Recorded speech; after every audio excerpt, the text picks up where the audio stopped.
Hello everyone, हामी चाहिँ business statistics study गरेर आएको थियौँ। बिजनेस स्ट्याटिस्टिक्समा आज हामी मेजर्स अफ सेन्ट्रल टेन्डेन्सीमा वेटेड एरिथमेटिक मिनको बारे केही कुरा हेर्न गइरहेछौँ र यसपछि हामीले अलिकति केही प्रपर्टिजहरू पनि हेर्छौँ। मिनको केही प्रपर्टिज, मेरिट्स र डिमेरिट्सहरूको पनि थोरै कुराहरू गर्छौँ है। सो के छ भन्दाखेरि वेटेड एरिथमेटिक मिनको कुरा आयो। अब अघिल्लो भिडियोहरूमा तपाईँले हेरिसक्नुभयो, एरिथमेटिक मिन एउटा एभरेज क्यालकुलेसन गर्नको लागि युज गरिन्छ।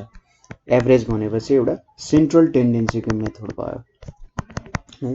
यसले हामीलाई एभरेज क्यालकुलेसन भनेको कुन डाटाजहरू चाहिँ कसरी एउटा मिडल भ्यालुतिर पुगिरहेछन् भन्ने कुरा थियो। अब के हुन्छ भने जेनरली हामीले इन्डिभिजुअल सिरिजहरू हेरिरहेछौँ हैन भने, अथवा केही कुरा हेरिरहेछौँ ल सोचौँ, इन्डिभिजुअल सिरिजै हेरिरहेछौँ। इन्डिभिजुअल सिरिज हेरिराख्दाखेरि त्यहाँनिर हामीले के देख्छौँ भने सबै डाटालाई इक्वल प्रायोरिटी दिइन्छ। ठिक छ, सबै डेटालाई के गरिन्छ त इक्वल प्रायोरिटी दिइन्छ। तर कुनै कुनै बेला कस्तो सिचुएसन हुन्छ भने सबै डेटाले इक्वल प्रायोरिटी पाउने हुँदैन। जस्तै तपाईँले आफैले पढ्ने सब्जेक्ट्सहरू जुन छ त्यो सब्जेक्ट्समा नि कसैको क्रेडिट आवर धेरै छ, कसैको क्रेडिट आवर थोरै छ हैन। जुन क्रेडिट आवर धेरै छ त्यसमा धेरै प्रायोरिटी दिनुहुन्छ तपाईँहरू, थोरै क्रेडिट आवर भएकोमा धेरैको भन्दा अलिकति थोरै तपाईँले के गर्नुहुन्छ प्रायोरिटीहरू दिनुहुन्छ।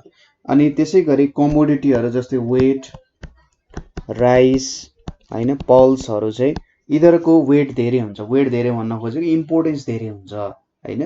किन जस्तै टी कफीहरू भन्दा त तपाईँले टी कफी बिना नि बाँच्न सक्नुहुन्छ, तर वेट, राइस, पल्सहरू बिना अलिकति काम चल्दैन नि त हैन। एउटा स्ट्यापल डाइटको रूपमा भनिन्छ यिनीहरूलाई। त्यसैले वेट, राइस, पल्सको importance is more than tea and coffee. Weighted भन्ने बित्तिकै यसले के जनाउँछ भने कुन कुरालाई कति इम्पोर्टेन्स दिनुपर्ने हो भन्ने कुरा चाहिँ यदि म्याग्निट्युडको फर्ममा तपाईँले रिप्रेजेन्ट गर्नुहुन्छ भने त्यसलाई वेटेड भनेर भन्छ। कसैको तौल, वेट भनेपछि तौल हुन्छ नि, कसैको ओज बेसी छ भने त्यसलाई धेरै वेट दिइन्छ, कसैको ओज कम छ भने त्यसलाई कम ओज दिइन्छ। ठिक छ, वेटेड एरिथमेटिक मिन क्यालकुलेट गर्नु भनेको चाहिँ जुन डेटालाई हामीले धेरै इम्पोर्टेन्स दियो त्यसलाई धेरै इम्पोर्टेन्स दिएर हामीले मिन क्यालकुलेट गर्नु अथवा सेन्ट्रल टेन्डेन्सी क्यालकुलेट गर्नु हो हैन। त्यसको कारण डाटामा केही क्ल्यारिटी आउँछ हैन, प्रिसाइजनेस पनि आउने काम हुन्छ। अथवा डाटा पढ्दाखेरि ए हो रहेछ है, यो जसले चाहिँ धेरै प्रायोरिटी पाउनु पर्ने त्यहीतिर चाहिँ डेटा गइरहेको छ भन्ने कुराहरू बुझिन्छ नि त। त्यसैले वेटेड एरिथमेटिक मिन भनेको बुझ्नुहोस् कि तपाईँले प्रायोरिटी दिइराख्नु भएको छ। र यहाँनिर हामीले सपोज हामीसँग डेटाहरू छ x1, x2, x3 हुँदै xn भनेको हाम्रो के भयो त भेरिएट भ्यालु भयो, भेरिएट भ्यालुजहरू भयो। x1 सँग एसोसिएटेड विथ w1 छ, x2 सँग एसोसिएटेड w2 छ, योसँग w3 छ। त्यसै गरी xn सँग एसोसिएटेड wn चाहिँ के भयो त वेट्सहरू भयो। अब तपाईँले वेटेड एरिथमेटिक मिन क्यालकुलेट गर्नु पर्यो भने त्यसलाई xw यसरी मिन लेखिन्छ र यसको भ्यालु चाहिँ w1 x1 plus w2 x2 plus w3 x3 plus हुँदै हुँदै wn xn हुन जान्छ, divided by w1 plus w2 plus w3 wn सम्म हुन्छ, इज इक्वल्स टु कति आयो त summation wx divided by summation of w हैन। सम अफ यो हाम्रो प्रोडक्ट अफ वेट र भेरिएट भ्यालुको सम र तल चाहिँ सम अफ अल वेट्स जस्तो भयो हैन। सो सपोज तपाईँले कसरी क्यालकुलेट गर्न सक्नुहुन्छ होला त भन्दा, सपोज अब तपाईँलाई के दियो भन्दाखेरि 5 वटा सब्जेक्ट दियो अरे, एकाउन्ट छ एउटा बिजनेस छ हैन, त्यसै गरी इकोनोमिक्स छ र अर्को म्याथ छ अरे है। अब यसमा तपाईँहरूले मार्क्स कति ल्याउनु भयो अरे भन्दा, सपोज मार्क्स सपोज गरौँ यहाँनिर 56, 80, 72 र 40 मार्क्स ल्याउनु भयो। अब प्रत्येकको एसोसिएटेड वेट, अब वेट भनेपछि तपाईँ अनुसार डिफाइन गर्ने हो, तपाईँको के अनुसार वेट हुन्छ भन्ने कुरा चाहिँ तपाईँले डिफाइन गर्नुहुन्छ, अथवा तपाईँले जहाँबाट डेटा लिइराख्नु भएको छ त्यो अनुसार वेट डिफाइन गर्ने हो हैन। अब यहाँनिर वेट यसको 4 भयो, 5 भयो, यहाँ 1 छ, यहाँ 3 छ। सुरुमा तपाईँले के गर्नुपर्छ w इन्टु x क्यालकुलेट गर्नुपर्ने हो। सो 56 × 4 भनेको 224, 80 × 5 भनेको 400, 72 × 1 भनेको 72 र यहाँनेरि 120 आइपुग्यो। भनेपछि अब यहाँनेरि टोटल वेट भनेको कति छ त भन्दा 4 + 1 भनेको 5, 5 + 5 10, यहाँनेरि 13 आइपुग्यो।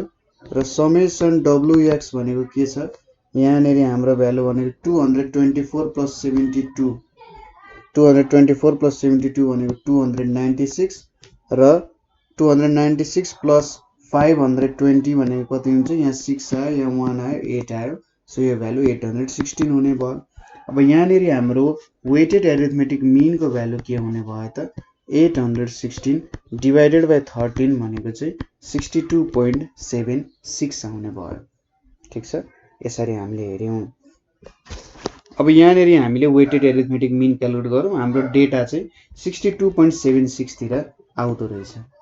ठीक छ, यो कुराहरु देख्यौं हामीले यहाँनेरि। अब सपोज 3 जना स्टुडेन्ट ABC भन्ने स्टुडेन्टहरु छन् हैन, हामीले यही सब्जेक्ट्सहरु 5 वटा सब्जेक्ट जति हेरौं।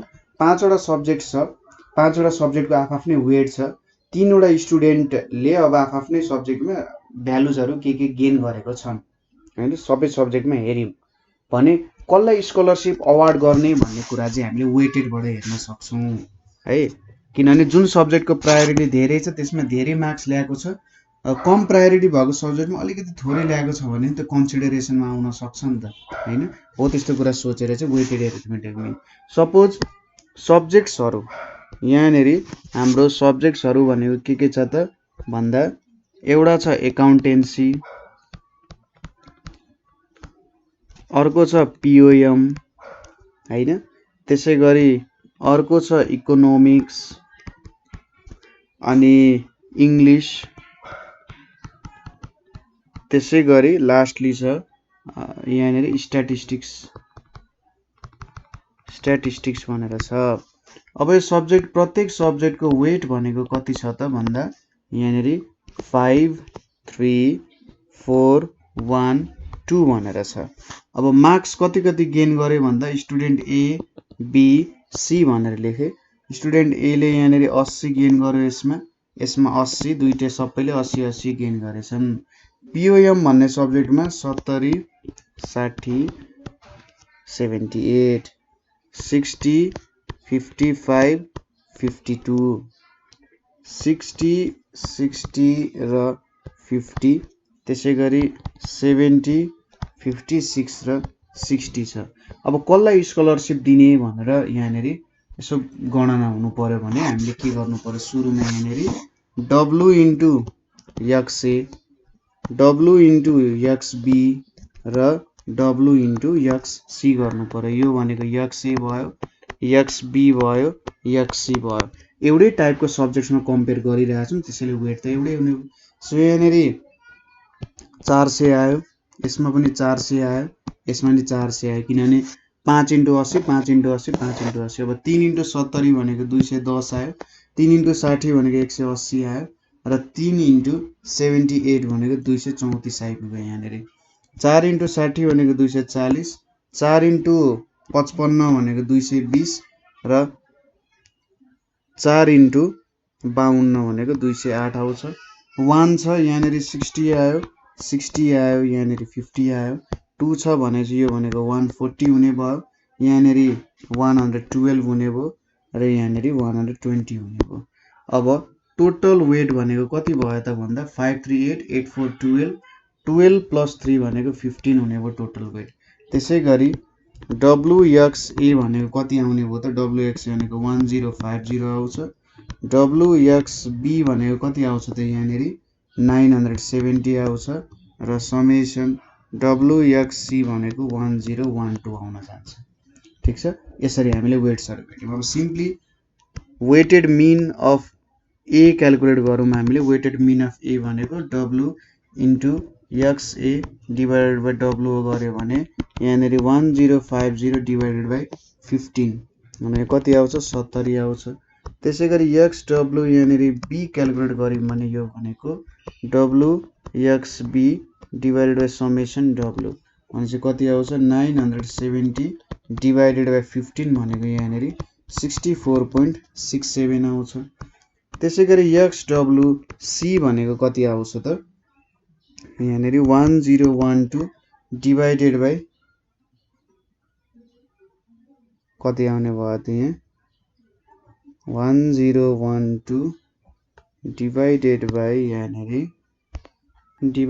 यहाँनेरि 15 भनेपछि यो भनेको 101 लाई नि जाला 15 6 जा 80 15 9 जा 15 8 जा कति 8 5 40 04 120 हुने रहेछ 15 5 जा 75 15 6 जा ले जान्छ है 15 6 जा 90 ले जान्छ सो 15 6 जा 90 भयो 15 6 जा 90 भनेपछि यहाँनेरि 11 आयो 112 आयो डिवाइडेड 15 भनेपछि 15 6 जा 90 15 7 जा 105 भयो भनेपछि यहाँनेरि 7070 आयो 15 4 जा 60 आयो यहाँनेरि 100 आउने भयो 15 6 जा 90 आउने भयो यहाँनेरि 10 आउने भयो 100 आयो 66 यस्तै कति आउँछ ल 64.67 आयो सो यहाँनेरि हामीले के देख्यौं वेटेड मिन क्याल्कुलेट गर्दाखेरि XWA अथवा A ले चाहिँ सबसे धेरै मिन यसको रहेछ त्यही भएर यो चाहिँ स्कलरशिपको सबसे ठुलो हकदार रहेछ यसो मार्क्स क्याल्कुलेट गरौँ जस्तै धेरै वेट भएको जस्तै एउटा यो 5 लाई र 4 लाई चेक गरौँ अब 5 मा सबैको भ्यालु सेम छ त्यही भएर यो हेरिराख्नु परेन 4 मा हेरौँ त 4 मा यसको 60 छ अरुको 55 52 छ यसको 240 भयो यहाँनेरि अरुको छैन यसमा नजिकै अरुमा पनि लगभग उले जितेकै छ जस्तै 2 मा हेर्नुस् त यहाँनेरि 70 छ यसको भन्दा 14 बेसी छ यसको भन्दा 10 बेसी छ भने 20 यो भन्दा 20 ठुलो यो भन्दा 28 ठुलो छ हैन अब 3 मा हेर्यौं भने हामीले 78 यहाँ एउटा जितेको छ अरु सबैमा त A ले नै जितेको छ यहाँ एउटा 78 जितेको छ जस्ट 8 मार्क्सले हैन 8 मा चाहिँ 24 मार्क्सले जितेको छ यहीँनेरि 20 मार्क्सले जितिसक्यो यहाँनेरि 10 मार्क्सले जितिसक्यो उले हैन भनेपछि यहाँबाट हामीले यसरी हेर्न सक्छौं सिम्पली तरिकाले तर कुनै बेला अब वेट्सहरु एकदम मार्क्सहरु नजिकै छ सपोज यहाँनेरि 76 78 भएको भए यहाँनेरि 58 60 भएको भए यहाँनेरि 59 60 भएको भए कसलाई स्कलरशिप दिने भन्ने कुरामा चाहिँ अलिकति त्यो बेलामा अझै डीप लेभलमा छिर्दाखेरि त्यो कुरा क्याल्कुलेट पनि वेटेड मिनबाट गर्न सकिन्छ है वेटेड मिनले चाहिँ त्यो कुराहरुको पनि क्याल्कुलेसन गर्न सजिलैसँग सक्छ ठीक छ यो भयो एउटा वेटेड मिनको कुरा अब आउँछ हाम्रो केही प्रपर्टिजहरु छ एरिथमेटिक मिनको त्यो प्रपर्टिजहरु हेरौं प्रपर्टिज अफ एरिथमेटिक मिन भनेर छ अब के प्रपर्टिजहरु छ त भन्दा सिम्पल प्रपर्टिजहरु हेरौं जस्तै हामीसँग एउटा सेट अफ डेटा छ रे हैन सेट अफ डेटाजहरु छ हामीले के गर्यौं अरे सपोज हामीले डेभिएसन क्याल्कुलेट गर्यौं अरे अथवा यहाँबाट के भन्न सकिन्छ भने सिम्पली सुरुमा स्टेटमेन्ट लेख्दा ठीक होला पहिलो भनेको चाहिँ के छ भने algebraic sum of deviation of given set of observations sum of deviation of given set of observations from their arithmetic mean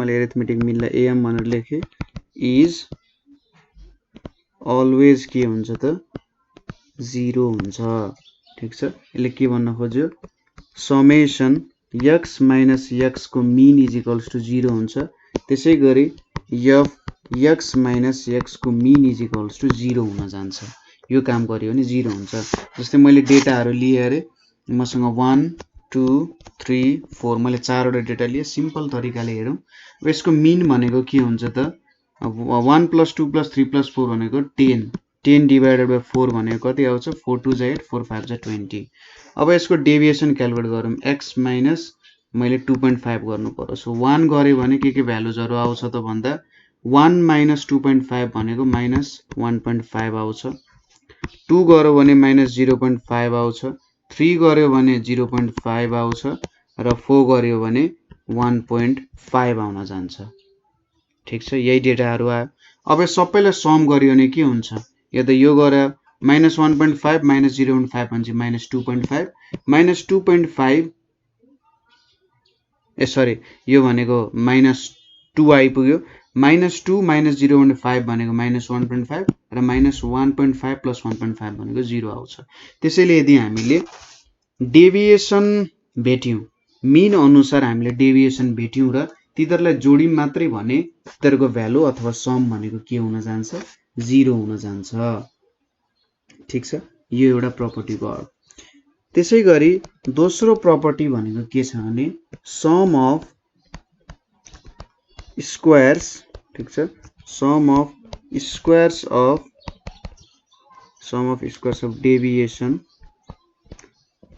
deviation of given set of observation, deviation of given set of observations is minimum when taken from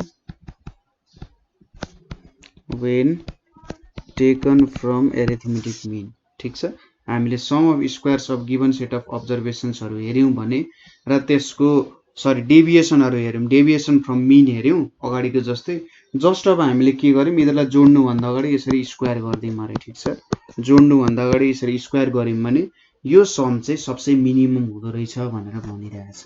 जस्तै यसलाई verify गर्नको लागि यसले के भन्न खोज्यो भन्दा suppose हामीले एउटा एज्युम्ड मिन ए लियौं अरे र त्यो अनुसार डेभिएसन भेट्यौं, डेभिएसनको स्क्वायरको सम गर्यौं भने के हुँदो रहेछ त भन्दा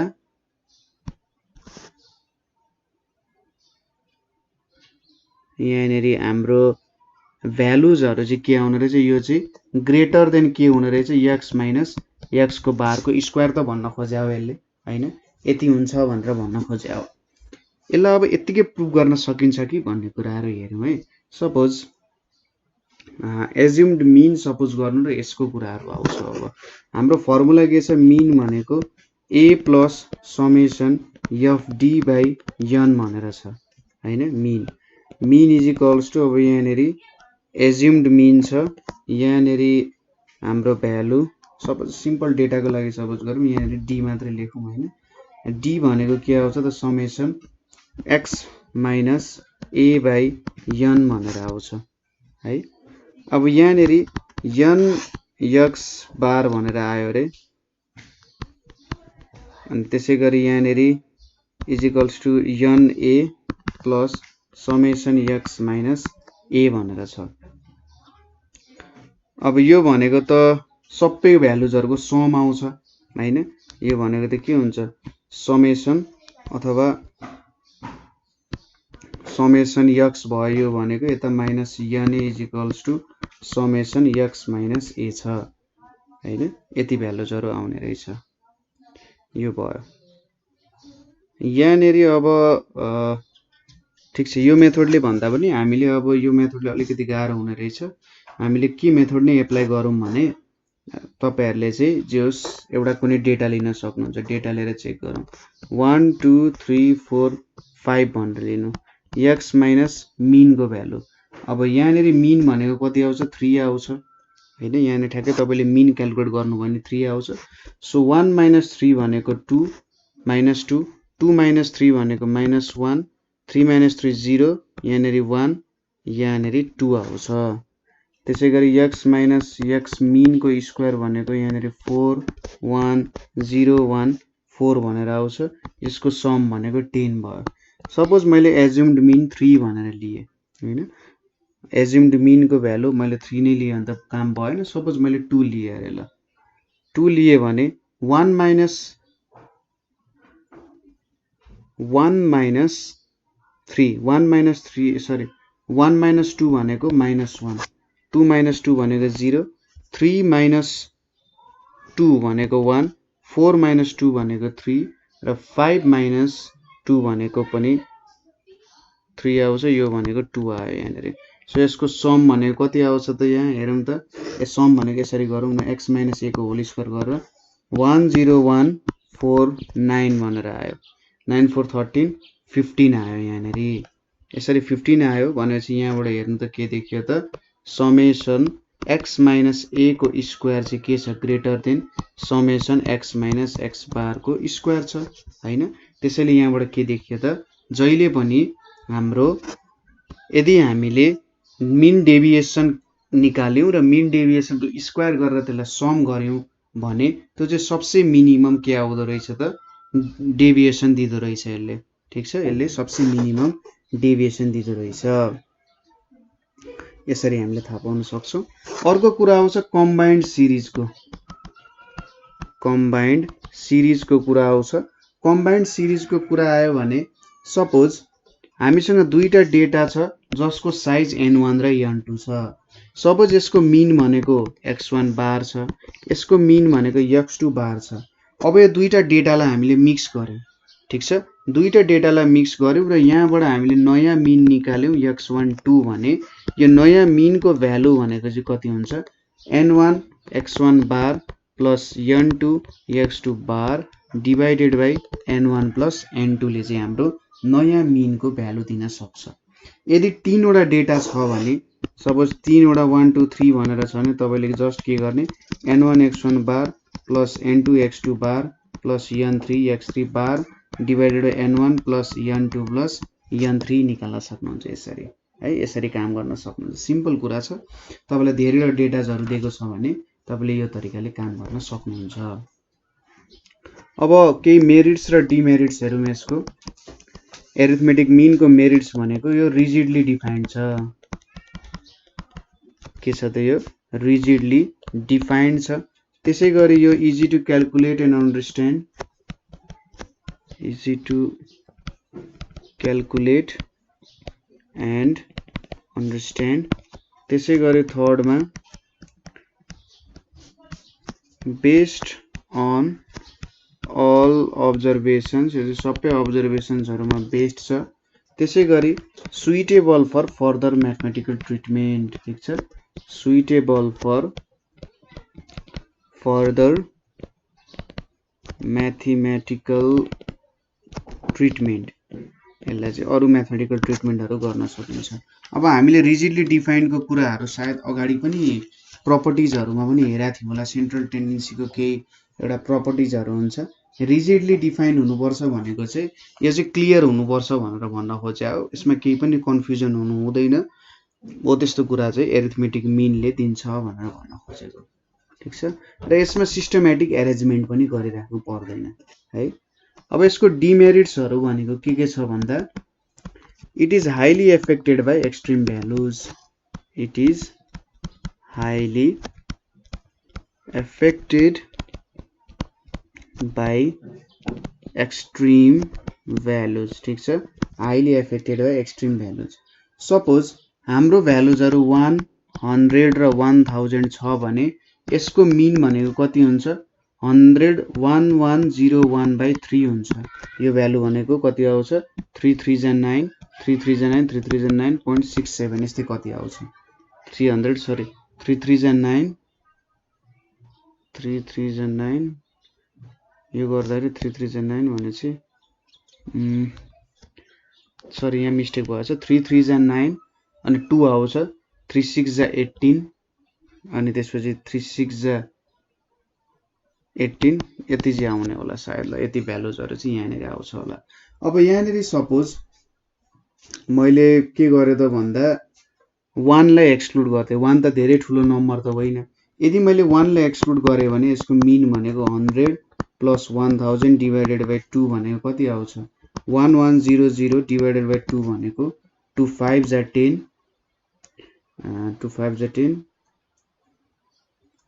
त्यसपछि 2 5 जा 10 550 आएछ। एउटा मात्रै 1 रिप्लेस गर्दाखेरि हेर्नुस् त कति धेरै भ्यालु चेन्ज भयो। भन्छ एक्सट्रिम अब्जर्भेसन्सले के गर्दो रहेछ त यसलाई धेरै नै क्षति पुर्याउँदो रहेछ। दोस्रो भनेको चाहिँ it cannot be calculated for qualitative observations. Qualitative कुराहरुको लागि it cannot be calculated for qualitative observations. ठीक छ, यस्तोको लागि हामीले क्याल्कुलेट गर्न सक्दैनौं। त्यसैगरी it fails to it fails to average ratios and percentage properly. ठीक छ, पर्सेन्टेज र रेसियोहरू यसले प्रपरली क्याल्कुलेट गर्न सक्दैन। यो कुराहरू पनि बुझ्नुपर्छ। सो यसरी हामीले यहाँनिर एरिथमेटिक मिनको कुराहरू हेऱ्यौँ, वेटेड एरिथमेटिक मिनहरू हेऱ्यौँ हैन, र त्यसपछि एरिथमेटिक मिनको प्रपर्टिजहरू यहाँ एकैछिन हामी अड्किम पनि, सायद यसरी पनि प्रुभ गर्न सकिन्छ होला भन्ने कुराहरू एकचोटि खोज्नु होला, भेट्नु हो भने मलाई नि भन्नु है। सो केही प्रब्लम भए कमेन्ट गर्न सक्नुहुन्छ अथवा हामीलाई 9849595895 मा कल गर्न सक्नुहुन्छ। So thank you for watching.